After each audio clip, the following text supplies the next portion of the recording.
A few days ago, my good friend Ian, also known as iDubbbz, released a content cop about me. His video's over an hour long and it's full of a lot of accusations.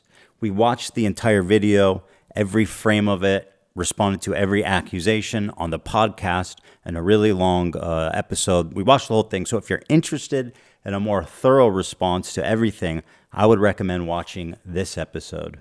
The video that I'm making today, however, I don't need an hour for, because there's really just one central point that I want to make here. My good friend Ian, in his hour-long takedown, did not mention one time Child Protective Services. Not one time. In the entire video, he never says CPS. No mention, no explanation, no overview, nothing. Zero mentions of CPS. A few weeks ago, Child Protective Services showed up to our house at 6 a.m. to interrogate us about an anonymous tip they got that our kids were crawling around and eating dog shit at catching diseases.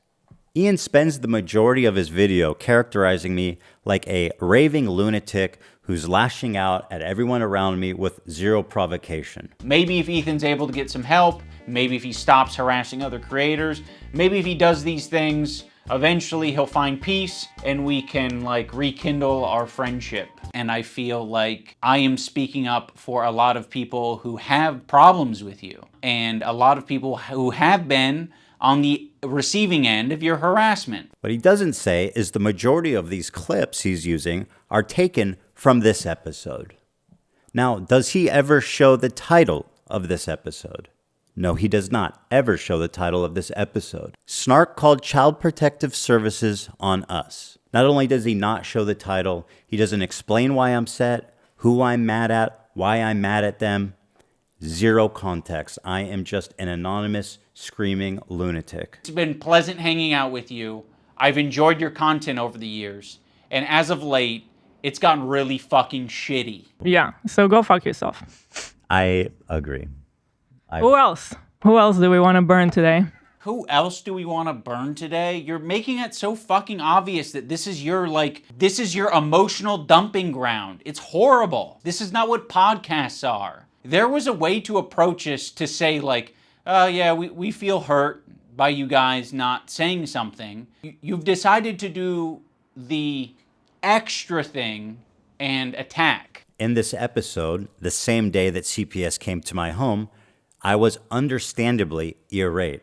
This was a provocation that I had not experienced. It went into my real world, was affecting my children and my life in a way that I found extremely disturbing and an escalation that I found very unacceptable. Now, why am I mad at Ian for this? Well, let's start here. Denims is someone he's accusing me of in his video of harassing. Let's see what Denim said about my children 3 days before CPS was called. He lets his dogs shit all over his mansion, and he just leaves the shit on the floor, something that is probably related to the fact that his former housekeeper is suing him for a number of different reasons. So I would assume he doesn't actually have a housekeeper anymore, or perhaps he lost his extra housekeeper. So now the house is just covered in dog shit. And he has kids, and his kids crawl into the dog shit, and God forbid, I don't know what they do with it. I don't know if they eat it, or if it's just from contact with it with their hands or something. But they contracted a parasite that I had previously never heard of in my life called Giardia from the dog shit that is all over his house. Dude, how is it that maybe once a week I look into what Ethan Klein's been up to, and every time I manage to find more and more terrible shit. This is where Ethan tells a story about his family getting Giardia. We already have Mold Mondays. Now we have Shit Saturdays. Also, this is not a joking matter, by the way. It can be very severe and deadly to small children.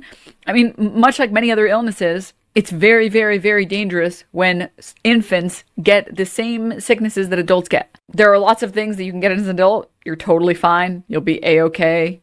No problem. A child, a small infant that has no immune system, shouldn't be catching anything. No wonder his house is covered in dog shit, and his neglected children raised by nannies have contracted parasites previously unknown to science from the feces. I wonder why he skipped over all of this, because everything that I said in this story, which by the way was apparently compiled by his crew, No wonder this motherfucker is always sick. Yeah, it all makes sense now. It makes sense why he doesn't care about Palestinian children when he is neglecting his own. How is this happening? How is it happening? How is this happening? Yeah, I mean, I don't even make fun of people's weight. I've never made fun of people's weight. I do make fun of people's posture. If you're making an active decision that, like, you don't give a fuck about your health or your posture or your dog shitting all over the house to the point where your kids are getting giardia, that's the image of someone who is not well. Wait, what? Wait, what, Dems? Wait, what? You guys didn't know about this? Yeah.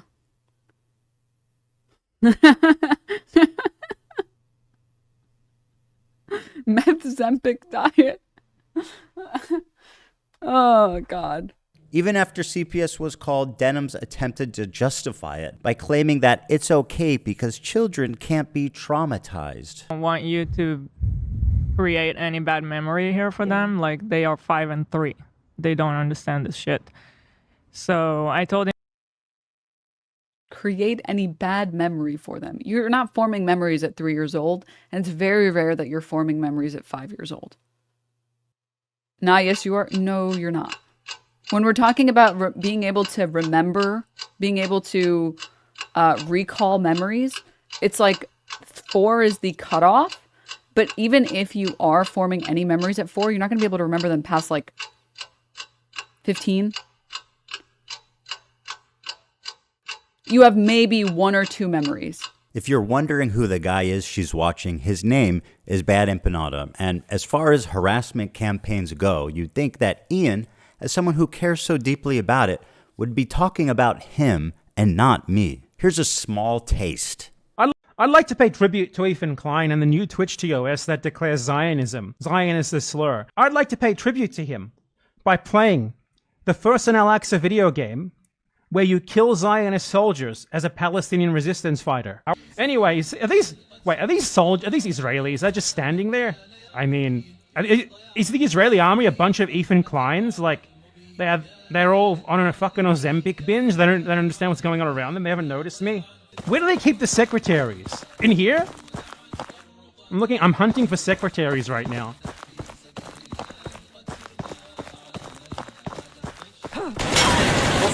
Secretary got... Here's Bad Empanada once again, who posted a story saying, I'm the one who called CPS on Ethan Klein. I want CPS to take his kids away because they are seriously in danger.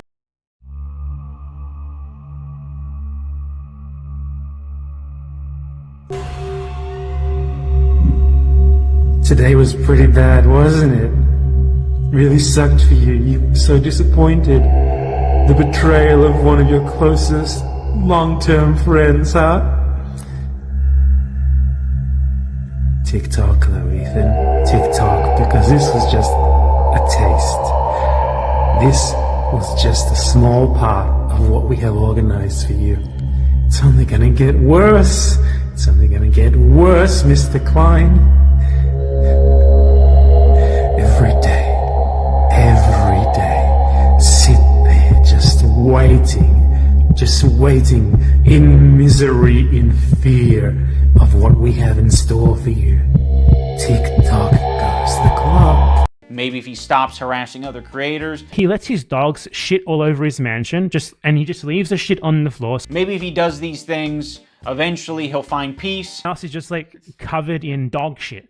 And he has kids, and his kids like crawl into the dog shit. And I feel like I am speaking up for a lot of people who have problems with you. I don't know what they do with it. I don't know if they eat it or if it's just from like contact with it with their hands or something. I was particularly angry during this episode entitled Snark Called CPS on Us because I hold Denims to be one of the primary reasons, in my opinion, why CPS was called. Another one of their friends, Froggy Tonic, had been spreading the same malicious rumor about me on Twitter for days before CPS was called as well. I used to work with this video editor named Froggy Tonic. I discovered him because he was in the circles online that I was in. There would be an occasional Froggy tweet where I'd be like, I agree with that, you know? Like, I'm not gonna endorse it, I'm not gonna retweet it or like it, But fair enough. Now, my former editor of a year and a half ago did say some truly mean shit. He called Hila the C word. He said they're trying to kill their dog with cheddar cheese and a bunch of other shit, I'm sure. Now let me show you the tweets that Ian conveniently omitted. Me when my 3 kids ask me why they haven't seen me in the past 4 months, I was in my basement. How can you shun a fallen fan when they worry about their 3 kids when they can't be bothered to protect their dogs? Ethan was neglectful with his dogs. He's already been neglectful with his kids, and he will continue to be. As a child of a neglectful, bipolar, narcissistic dad, that's precisely why I worry about Ethan's kids. I explained it on the podcast, but the truth of the matter is, it's all a lie. It's all wrong. The man is talking about my children. He's painting me as a terrible parent, a neglectful parent, and saying that he's, whose claim to fame is being iDubbbz's friend and former editor, is spreading malicious, damaging rumors about me that led to the CPS being called. Which, by the way, Ian does not explain one time. He did not mention why I'm angry at Froggy Tonic. He did not mention why I'm angry at Denims. He did not mention the name of the episode. He did not mention what the episode was about.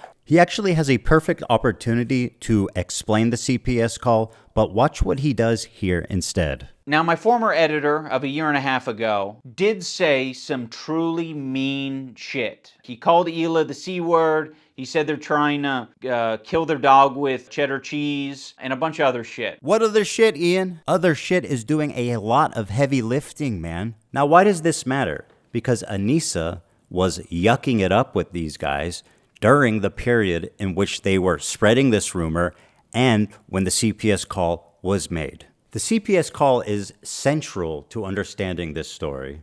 You cannot tell this story without that context. And to try to tell this story without including that detail, it would be the most bad faith, cruel, gaslighting hit piece of all time. Unfortunately, that's exactly what he did. He convinced his audience that the reason that I'm mad, that I'm lashing out, simply because I'm a raving lunatic. I am crashing out. I'm just crazy and harassing his friends for no reason. And by the way, to my good friend Ian of 8 years, I really appreciate you weaponizing my mental health against me. To make Ethan crash out. He's having a parasocial weird crash out. People can have crash out moments. Maybe if Ethan's able to get some help. Someone who I've confided in over the years with my struggles with it, who understands what I've been through, the lengths that I've gone to work on myself and improve my mental condition. For him to throw that in my face, to characterize anything I'm doing as crashing out, that I need help, that I need to get some kind of treatment, is cruel and pathetic on a level I didn't think he would ever be possible of doing. One ridiculous point he keeps hammering on is that I'm hating on him, I'm harassing him, simply because he's following people on Twitter. We're not gonna run to your defense when, we follow people. We be following. That's one fucked up thing that you can say about Anissa and I is when we're on Twitter, we do be following. I'm not upset, Ian, because you follow people. That is absurd. I'm mad because you are actively engaging with these people on social media, in DMs, while this harassment is happening, seemingly indifferent to it, silent on it. In a sense, I felt like you were more on their side than my side. Our silence means something. It means that we would like to pause this relationship until you figure your shit out. Our silence means something. That's exactly what we felt. Wow, it's almost like we were right about you. There's something that I've never talked about publicly, but around the same time, we received 2 human skulls in the mail at our home, which led us to having a very pleasant interview with the FBI. Things have progressed well past the point of that's just what the internet does. Ian had a recent revelation. He's transcended into a new person. He's achieved nirvana and discovered empathy at age 32. I think only in these past couple of years have I gained the ability empathy, and I'm very ashamed to admit that. It sounds really pathetic to say at the age of 32 I've acquired empathy, but I have, and I've realized it because I just can't help myself but feel for other people's pain and suffering now. I'm still not perfect. I think that is, my empathy meter's only maybe like a quarter of the way filled up, potentially, but it's at least there. In the spirit of his newfound enlightenment, he had this to say. I have made some cruel, hurtful content, and I need to acknowledge that, and I'm really sorry that it's taken me this long to acknowledge it. The content I'm talking about specifically are content cop videos and videos where I was just generally criticizing people for very lackluster reasons and, obviously didn't have any accountability online whatsoever on my end. I was morally grandstanding and acting as if I am any better than any of these people that I was making content cop videos on, and I'm not. I'm a human, I'm a real human who makes mistakes, and I make a different set of mistakes than the people I was making videos on, but it doesn't matter. I don't think anyone deserves that level of cruelty or hate. It's also indoctrinated a lot of people into thinking that this is an okay way to behave. And it's not. What happened? Am I so uniquely evil that you're willing to abandon your newfound principles after, less than a year? What is it that I've done, Ian, that makes me more detestable than any of the other people that you've content copped? And for what did you do this? To revitalize your dying career? This entire video reeks of desperation, of being thrown together, and poorly researched. I don't really even understand why they did this, and I can't imagine that it's going to be worth it. Thanks for the 8 years of friendship, buddy. Have fun with your new friends.